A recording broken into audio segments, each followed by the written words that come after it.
हमारे सामने अभी प्रिंस बाबू हैं जो 10वीं के छात्र हैं, मानिकपुर हाई स्कूल से हैं। इनसे फिजिक्स के लगातार 5 सवाल किए जाएंगे। आप तैयार हैं? ठीक है। आपको बताना है कि फोकसांतर और फोकस दूरी एक है या अलग अलग है? हाँ, एक है। इससे किससे सूचित करते हैं? छोटी एफ से। बड़ी एफ से किससे सूचित करते हैं? फोकस को। बहुत सुंदर। आप बताइए वक्रता त्रिज्या को किससे सूचित करेंगे? बड़ी सी से। चलिए, गलत हो गया, बैठ जाइए। चलिए, अब नेक्स्ट है पल्लवी, बताओ, खड़ा हो। आप बताओ कि कैपिटल आर से किसे सूचित किया जाता है? वक्रता त्रिज्या को। बहुत सुंदर। आप बताइए कि डॉक्टरी व्यवहार में किस दर्पण का प्रयोग किया जाता है? अवतल दर्पण का। अवतल दर्पण का गाड़ी के किस भाग में किया जाता है? हेडलाइट के रूप में किया जाता है। ठीक है। उत्तल दर्पण का प्रयोग कहाँ किया जाता है? साइड मिरर के रूप में। बहुत सुंदर। आप बताइए कि सोलर कुकर में किस दर्पण का प्रयोग किया जाता है? अवतल दर्पण के। आप बताइए कि वास्तविक प्रतिबिंब अगर अवतल दर्पण में बन रहा है तो फोकस दूरी क्या होगा? ऋणात्मक। वस्तु दूरी, वस्तु की ऊंचाई पॉजिटिव, प्रतिबिंब की ऊंचाई नेगेटिव। क्या है जब उत्तल दर्पण है के सामने कोई वस्तु रखा गया है तो उसका प्रतिबिंब हमेशा कैसा बनता है? आभासी और सीधा बनेगा। तो प्रतिबिंब का ऊंचाई हमेशा क्या रहेगा? पॉजिटिव। और ठीक है, बहुत सुंदर, बैठ जाइए। और बताइए, कौन बताएंगे? चलिए, गुलाम सफी। बहुत सुंदर। आप गुलाम सफी बताएंगे कि प्रतिबिंब की स्थिति कहाँ होगी यदि वस्तु को अवतल दर्पण के सामने रखा जा रहा है कि आभासी बनेगा? वस्तु को कहाँ रखा जाएगा? वस्तु की स्थिति कहाँ होगी कि प्रतिबिंब अवतल दर्पण के सामने रखने पर अवतल दर्पण के सामने कोई वस्तु को रखा गया है, उस वस्तु को कहाँ रखा जाएगा कि वस्तु का प्रतिबिंब हमेशा आभासी बनेगा? अनंत और सी के बीच। गलत हो गया, बैठ जाइए। चलिए, रोशन, आप बताइए कितने स्थितियों में अवतल दर्पण के सामने रखी गई वस्तु का प्रतिबिंब आभासी बनता है? 2 स्थिति में। कब कब बनता है? फोकस और ध्रुव के बीच वस्तु को रखने पर। ठीक है, ध्रुव पर रखने पर। अच्छा, बिल्कुल। फोकस और ध्रुव के बीच जब वस्तु को रखा जाएगा अवतल दर्पण के सामने, तो वस्तु की जो ऊंचाई होगी, प्रतिबिंब की जो ऊंचाई होगी, वस्तु के ऊंचाई की अपेक्षा क्या रहेगा? बड़ा होगा। ठीक है। जब वास्तविक आभासी बन रहा है अवतल दर्पण में रखने पर, तो प्रतिबिंब की ऊंचाई कैसा होगा? कैसे चिन्ह के साथ होगा? पॉजिटिव कि नेगेटिव? पॉजिटिव। वस्तु की ऊंचाई क्या होगी? पॉजिटिव। क्या है जो अब दर्पण चाहे कोई भी हो हमेशा नेगेटिव होता है? वस्तु दूरी हमेशा नेगेटिव होता है। क्या है जो दर्पण चाहे कोई भी हो हमेशा पॉजिटिव होता है? वस्तु की ऊंचाई। बहुत सुंदर, थैंक यू, बैठ जाइए। अभी हमारे सामने एक नए शख्स हैं, सनी कुमार। चलिए बताइए, आप सनी बताएंगे कि जब अवतल दर्पण के सामने कोई वस्तु को अगर रखा जाता है तो कितने जगह पर, माने कितने स्थितियां ऐसी होगी जो वस्तु को रखा जा सकता है अवतल दर्पण के सामने? 7 स्थितियां। ठीक है। तो आभासी बनने के लिए, आभासी प्रतिबिंब बनने के लिए कुल कितने स्थितियां हैं? 2। वास्तविक बनने के लिए 5। उत्तल दर्पण में कितने स्थितियां हो सकता है? 2 स्थितियां। गलत हो गया। उत्तल दर्पण में कुल 3 स्थितियां हैं। ठीक है, जिसमें, बैठ जाइए, कौन बताएंगे जो 3 स्थितियां क्या है? चलिए आप बताइए। अंजलि। अनंत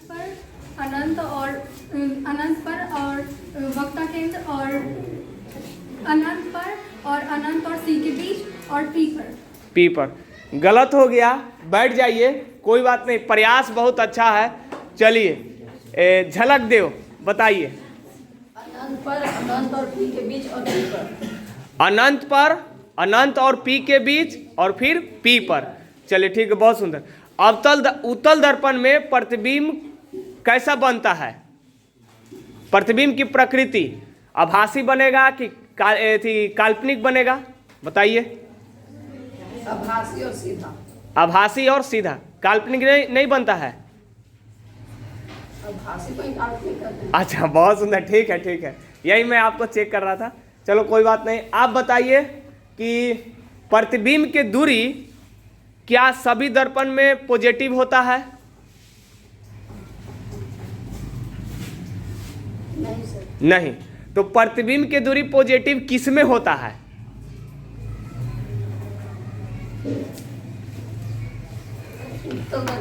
उत्तल दर्पण में। अच्छा, उत्तल दर्पण में कब होगा?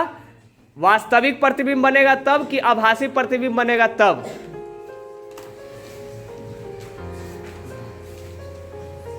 आभासी बनेगा तब। बहुत सुंदर, ठीक है, थैंक यू, बैठ जाइए। जितना भी इन्होंने बताया सही बताया।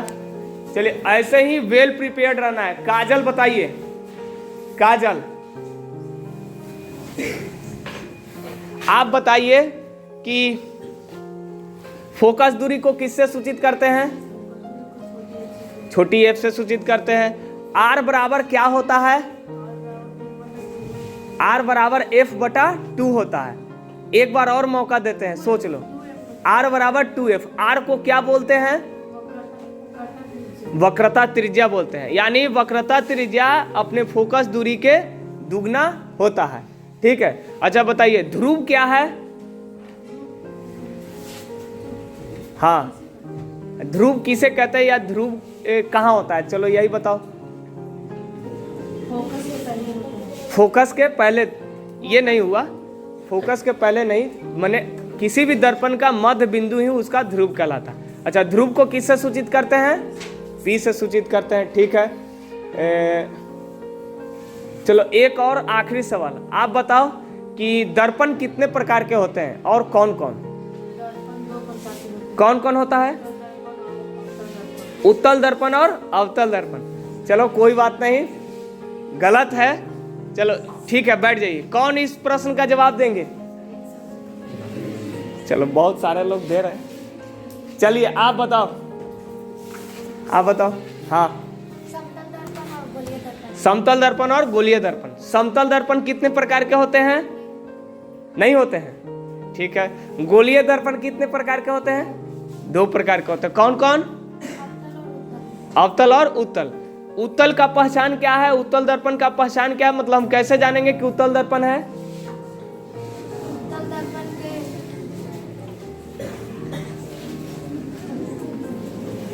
कलाई किया हुआ भाग उठा हुआ रहता है। कलाई किया हुआ भाग यानी रंजित रंगा हुआ भाग उठा हुआ रहेगा और परावर्तक सतह धंसा हुआ रहेगा, वह उत्तल दर्पण है ना? ठीक है, बैठ जाइए। गलत है आपका।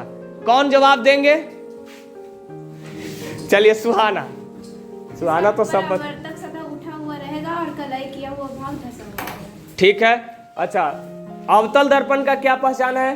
कलाई किया हुआ भाग उठा हुआ रहेगा और परावर्तक सतह धंसा धंसा हुआ रहेगा। समतल दर्पण का पहचान क्या है? वह एक समतल सतह होता है। अच्छा, जिसका परावर्तक सतह समतल होगा वही समतल दर्पण होगा। ठीक है, अच्छा बताइए, दो समतल दर्पण के बीच किसी वस्तु को रखा गया है, 60 डिग्री के कोण पर रखा गया है। बताइए प्रतिबिंबों की संख्या कुल कितनी बनेगी? 5 बनेगी। कंफर्म है? ठीक है, क्यों 5 बनेगा? इसका एक सूत्र होता है। क्या होता है? 360/थीटा, यानी थीटा का मान यहाँ पे 60 डिग्री है। हाँ, और इसको काटने पर हमारे पास एक सम संख्या 6 आती है और सम संख्या आने पर उसमें से 1 माइनस किया जाता है। माइनस कर देते हैं। बहुत सुंदर, थैंक यू। बैठ जाइए। तो ऐसे ही अब सवाल हमेशा होगा, ठीक है? और अपने आप जब भी पढ़िए पूरे एकदम कॉन्सेप्ट के साथ पढ़िए। पढ़ाई हो रहा है तो ऐसा नहीं कि किसी एक के लिए हो रहा है। हो रहा है किसी एक के लिए? सभी के लिए हो रहा है ना? ऐसा कुछ भी नहीं है जो हम अपने तरफ से प्रयास ऐसा करें कि कोई न सीखे। प्रयास सबके लिए बराबर है और आपको भी अपना मेहनत कंटिन्यू करना है। निश्चित है कि 2, 4, 10 दिन, 20 दिन, महीना दिन के बाद आपके अंदर पॉजिटिव सुधार आ जाएगा। ठीक है, तब तक आप लोग खूब मेहनत करके पढ़ाई कीजिए, निश्चय ही सफलता मिलेगी। ठीक है, तो आप जितने भी दर्शक लोग देखे हैं, पाठक लोग देखे हैं, सभी लोग को अच्छा लगा होगा। तो आगे ऐसे ही आप गार्जियन तक पहुंचाने का हम प्रयास करेंगे, आपके बच्चे कैसे क्या पढ़ाई कर पा रहे हैं। तब तक के लिए सभी लोगों को गुड बाय, थैंक यू, एक धन्यवाद। आदमी की जान जा सकती है। कलम से बहुत ताकत होता है। शिक्षा एक ऐसा हथियार है ना, हर कुरीतियों से लड़ सकता है, हर तरह की समस्याओं से। और ये एक ऐसा हथियार है, मेटल डिटेक्टर में भी नहीं पकड़ाता है।